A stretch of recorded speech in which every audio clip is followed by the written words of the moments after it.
Hello, bonjour, je vais parler du roi Charles de Andrew et on va parler de la duplicité de la famille royale et des manipulations que celle-ci fait, une manipulation d'un peuple manipulable qui veut être aussi bien manipulé. Je parle des fans de la famille royale. Donc vous vous souvenez qu'on nous avait dit que le roi Charles souhaitait absolument se débarrasser de son frère, le prince Andrew, qui squattait la Royal Lodge, un grand bâtiment historique dans lequel sa regrettée mère lui avait permis de s'installer, dans lequel il devait vivre. Et on nous avait dit que le roi Charles en avait marre et qu'il voulait absolument que celui-ci déménage, mais celui-ci ne voulait pas déménager et que c'est pour ça que le roi Charles allait arrêter de l'aider financièrement, allait couper les cordes et qu'il allait se débrouiller et trouver de l'argent pour non seulement faire les rénovations, mais en plus pour payer son loyer, parce qu'apparemment il paie un loyer qui est très onéreux, n'est-ce pas? Il y avait une sorte de date d'échéance, et les gens se demandaient, mais qui va payer pour le prince Andrew? Ça faisait la une de la presse.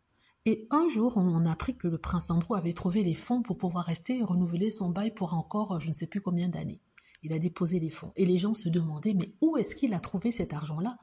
D'où est-ce que viennent ces fonds? Donc on nous dit qu'on ne pouvait pas révéler d'où venaient ces fonds-là et que c'était privé, mais les médias anglais exigeaient que le prince Andrew dise d'où viennent ces fonds parce qu'on nous avait dit qu'il n'avait pas d'argent. En plus de ça, la reine avait dû payer 12 millions de sa poche parce que son fils n'avait pas d'argent. Et comment se fait-il qu'il puisse trouver les millions nécessaires, on parlait entre 3 à 6 millions, pour payer cette maison-là? Eh bien, je vais vous dire qui a payé.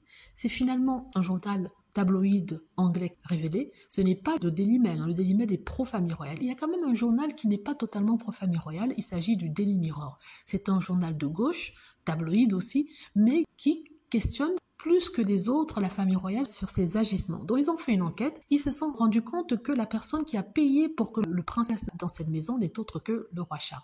Vous vous rendez compte, nous prennent pour des idiots.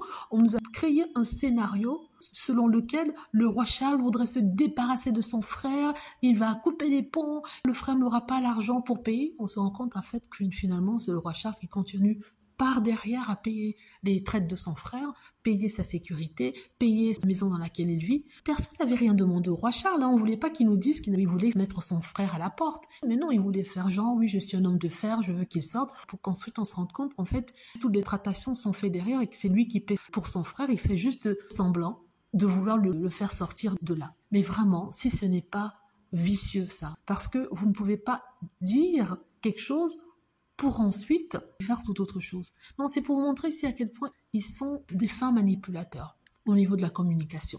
En plus, certains y ont cru. Jusqu'à aujourd'hui, certains croient, oui, le roi Charles, il ne veut pas son frère, il veut qu'il sorte.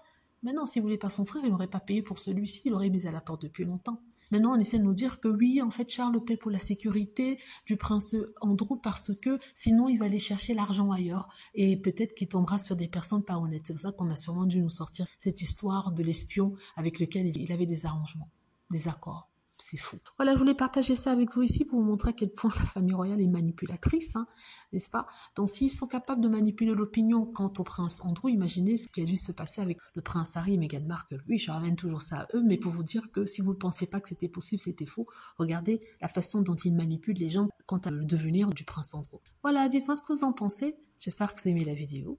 N'hésitez pas à cliquer sur like si c'est le cas, à vous abonner pour plus de vidéos et à cliquer sur la petite cloche afin de t'avertir lorsque je poste une nouvelle vidéo. Merci.